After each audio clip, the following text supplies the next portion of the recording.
ఓం శ్రీ గణేశాయ నమః. ఓం శ్రీ వేదవ్యాసాయ నమః.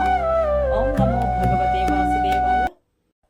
మహాభారత గ్రంథ పారాయణలో భాగంగా మనం ఈరోజు 375వ రోజుకు చేరుకున్నాము. ద్రోణ పర్వంలో ఉన్నాము.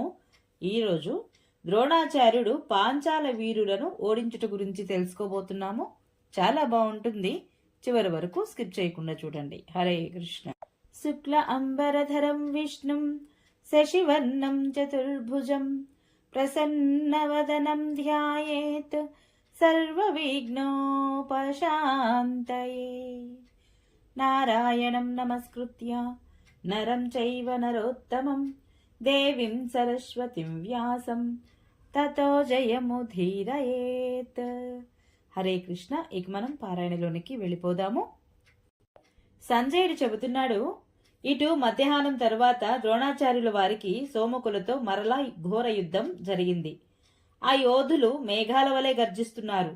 ద్రోణుడు ఎర్రని గుర్రాలు పూంచిన తన రథమెక్కి మధ్యమ గతిలో పాండవులపై దాడి చేశాడు.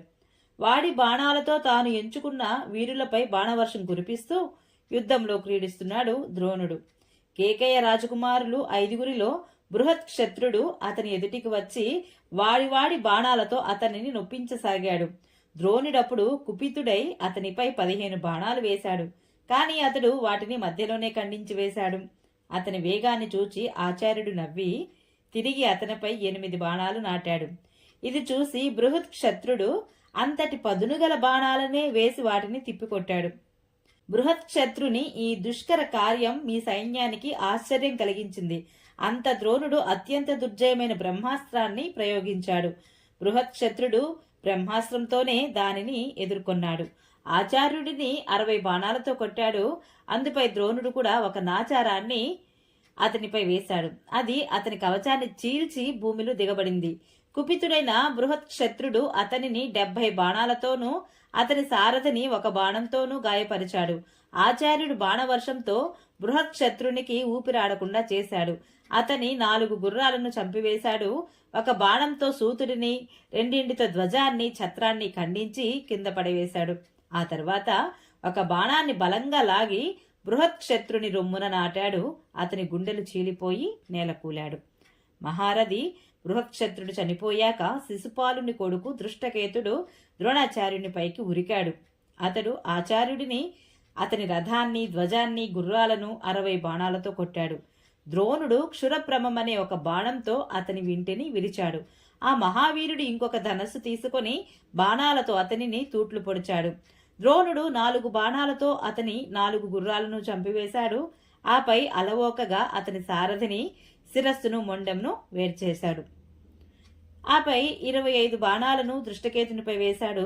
అతడు రథం నుండి దిగి ఆచార్యునిపై గదను విసిరాడు. అది రావడం చూసి అతడు 1000 బాణాలతో దానిని ముక్కలు ముక్కలుగా చేసివేశాడు. దానితో కోపించిన దృష్టకేతుడు ద్రోణుడిపై 1 తోమరాన్ని శక్తిని ప్రయోగించాడు. ద్రోణుడు 5 బాణాలతో ఆ 2 కూడా వ్యర్థం చేశాడు. ఆపై అతనిని చంపడానికి 1 వాడి బాణం వేశాడు. అది అతని కవచాన్ని, గుండెను చీల్చి భూమిలో దిగబడింది. ఈ రీతిగా చేదిరాజు మరణించాక అస్త్ర విద్యా విశారదుడైన అతని పుత్రునకు చాలా రోషం కలిగి అతని స్థానంలో నిలుచున్నాడు. కాని ద్రోణుడు నవ్వుతూనే అతనిని కూడా యమరాజుకు అప్పగించాడు.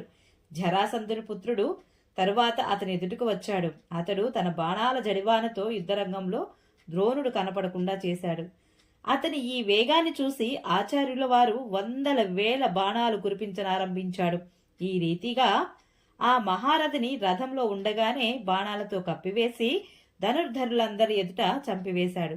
అప్పుడు పాంచాల, చేది, సృంజయ, కాశీ, కోసల దేశ మహారథులందరూ కూడా మహోత్సాహంగా ద్రోణుడితో పోరాడడానికి అతనిపై దాడి చేశారు.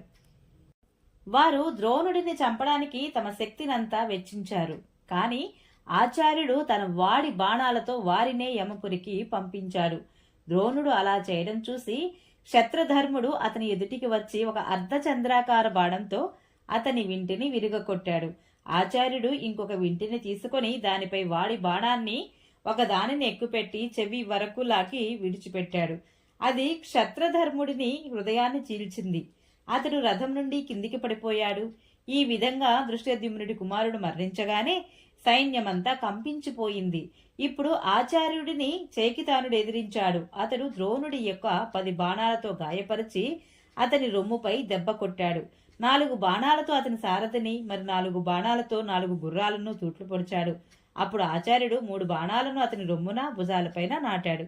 7 బాణాలతో ధ్వజాన్ని ఖండించి 3తో సారథిని చంపివేశాడు. సారథి లేకపోవడంతో గుర్రాలు రథాన్ని ఈడ్చుకుని వెళ్లిపోయాయి.